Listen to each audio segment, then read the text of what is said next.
Postoje tako određeni okusi, namirnice, mirisi koji nepogrešivo vežu za božićne blagdane, pogotovo kada su fini božićni kolači u pitanju. Takav okus ima marcipan. Nepogrešivo veže za blagdane, ali marcipan je onako malo škakljiva namirnica. Ili ga volite ili ga mrzite, između nema.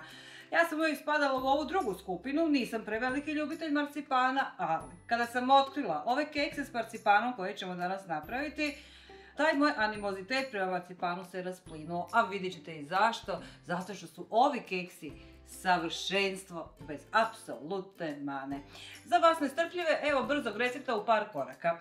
Najprije ćemo miksati maslac sobne temperature sa žumanjcima i sa šećerom. Onda ćemo dodati i marcipan, dodat ćemo mljevene bademe, brašno i na kraju svega brusnice. To fino tijesto ćemo malo rashladiti, onda ćemo ga oblikovati, ispeći. Nakon toga svaki taj pečeni vrući komadić uvaljati u šećer u prahu i dobiti stvarno fantastične kekse sa marcipanom. Bog svima, ja sam Sandra Gašparić i dobrodošli u Reci Peci kuhinju. Ako volite fino kuhati po provjerenim receptima, na pravom ste mjestu. Pretplatite se na Reci Peci YouTube kanal kako biste uvijek na vrijeme bili obavješteni o svim novim Reci Peci video receptima. Idemo mi na posao, nestrpljiva sam da vam pokažem kako je ovo u biti i prilično jednostavan kolačić. Treba vam mikser, može biti ručni mikser, može biti ovakav kuhinjski stroj. Za početak stavljamo maslac koji sam prethodno evo ja nasickala da bi mi se što prije na sobnu temperaturu doveo. Ako zaboravite koji slučaj maslac izvaditi iz hladnjaka na vrijeme, nikakav problem, narežite ga, stavite ga u mikrovalnu na jedno 20 sekundi i dobit ćete efekt maslaca sobne temperature. Maslac je unutra, idu 2 žumanjka, belanjke slobodno ostavite na stranu za možda neki drugi kolačić, a sigurno ćete kod mene naći dobru ideju i za tako nešto gdje idu samo bjelanjci. Šećer u prahu. I sada ćemo ovo sve što smo dodali miksati par minuta dok ne postane onako fino i pjenasto. Znači mora se spojiti i šećer sa maslacem i sa žumanjcima, a onda ćemo dodavati i ono preostalo. Dok nam se ovo polako miksa, idemo samljeti bademe.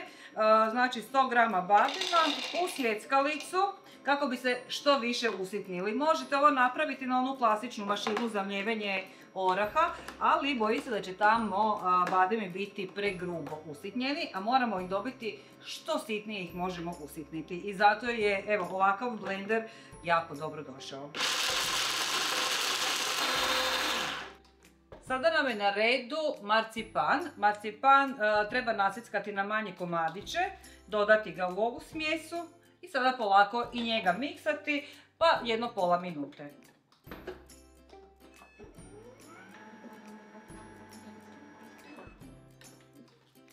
Poslije marcipana na redu su nam evo ovi usitnjeni bademi i glatko brašno koje ću dodavati u 2 do 3 navrata.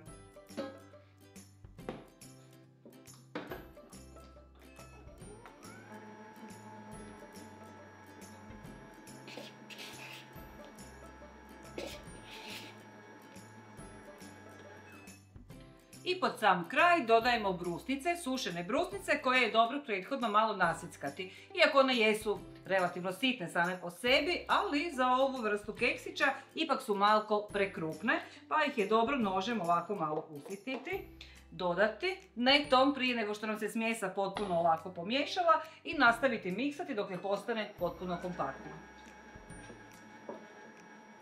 Kada nam se tijesto ovako fino spojilo i postalo koliko toliko kompaktno, moramo ga ipak malo još i ručno obraditi, znači izručiti ga na radnu površinu i sada ga samo malo spojiti rukama, s obzirom da u rukama imamo određenu toplinu, to će pomoći da se ovo sve skupa ovako lakše poveže.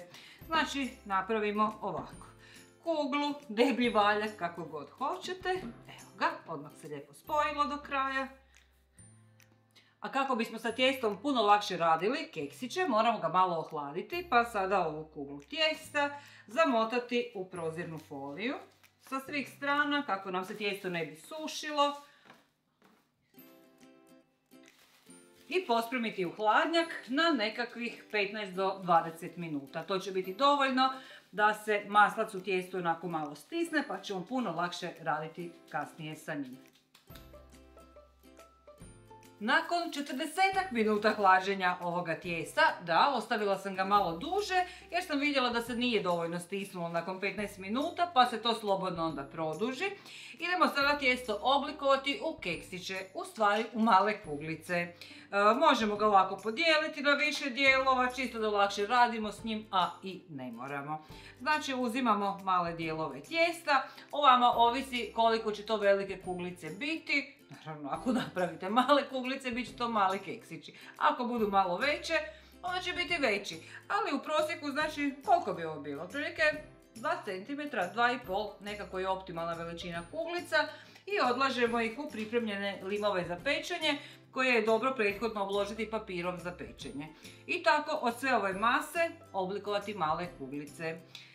Ova masa koju smo napravili, ovo i prhko tijesto sa marcipanom, prilično je ovako laka za oblikovanje, vidite i sami, kao plastelin kada se otprilike znamo igrati s klincima.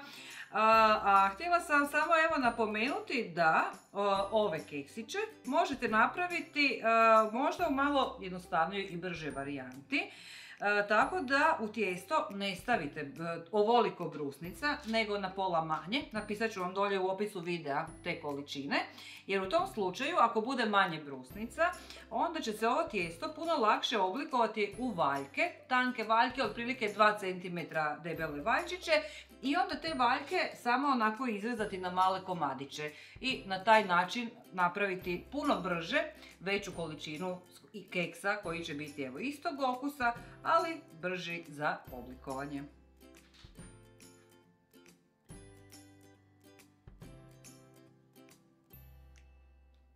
Evo, kada smo sve kuglice narolali, lijepo ih samo trebamo rasporediti, da ne budu preblizu jedna drugoj kako se prilikom pečenja ne bi spojile, iako one se ne bi trebale puno raširiti, zato što nismo dodavali prašak za pecivo. I oni su sada spremni za pečenje. Pečnica nam mora biti zagrijana na 160 do 180 stupnjeva. Velika je ova razlika, a ovo napominjem zato što ovo možete peći ako imate pečnicu sa ventilatorom u isto vrijeme, 2 lima, i moja pečnica kada pečem na ventilatorskoj funkciji voli zagrijati malo jače, pa ja onda spustim na 160 stupnjeva, ono što bih inače pekla na 2 grijača na 180. Pa tako da evo, sami ćete morati procijeniti svoju pečnicu i njezine karakteristike i naravno peći na onoj temperaturi koja vašoj pečnici najbolje odgovara. Znači, peći ćemo ih prilično kratko. 12 do 14 minuta. Vidjet ćete da su gotovi kada se lagano onako samo napušu i kada postanu, ne smiju potamniti. Znači, malo samo od dolje će im se uhvatiti onako zlačano, a od gore bi trebali ostati prilično svijetli. Evo, moji su se keksići sa marcipanom ispekli, miriši nam inače cijeli stan, predivan miris, i sada dok su vrući, pa dobro, ne možete baš odmah čim se izvade iz pečnice ići raditi ovo što ja radim, a ja ih uvaljavam u šećer u prahu, jer ako idete to napraviti isti tren kada ih izvadite, ispeći ćete prste i raspašćete kolačiće, jer oni moraju ostati barem nekakvih, evo, 10 minuta. Ih ostavite ovako na sobnoj i onda ih odmah uvaljavati u šećer u prahu, ali ne smiju se opet ni ohladiti do kraja, jer ako ih ostavite da se potpuno ohlade, onda se šećer u prahu neće tako lijepo uloviti za njih. I naravno, šećera u prahu mora biti dosta, neka to bude ovako jedan dublji tanjur ili zdjelica u koju ćete moći lijepo uvaljati keksić po keksić, baš onako da bude fino i obilno. Keksiće ovako uvaljane spremamo u posudu koja će, evo, kada se oni potpuno u njoj ohlade, moći lijepo biti poklopljena, i što duže budu stajali ovi keksići, oni će vam biti to mekši, to ukusniji, svi oni fini okusi u njima će se apsolutno onda razviti do kraja. Ljudi moji dragi, vidjeli ste da je ovo Ma neću reći najjednostavniji kolač na svijetu. Mislim, oko svakog kolača, oko svakih keksa, bili oni božićni ili za bilo koju drugu prigodu, ipak morate uložiti malo svog vremena, truda i naravno mrvicu ljubavi. Ali vjerujte, isplati se potruditi za nešto ovo, možda malo evo drugačije od onoga što ste navikli, ali probajte napraviti, jako su fini. Sigurno vam neće biti žao. Naravno, pišite mi u komentarima kada ih napravite kako su vam ispali, u kojoj verziji ste ih radili. I budite uz nas i neki sljedeći put. Radit ćemo mi još svašta, pa i božićnih kolača. Pozdrav svima!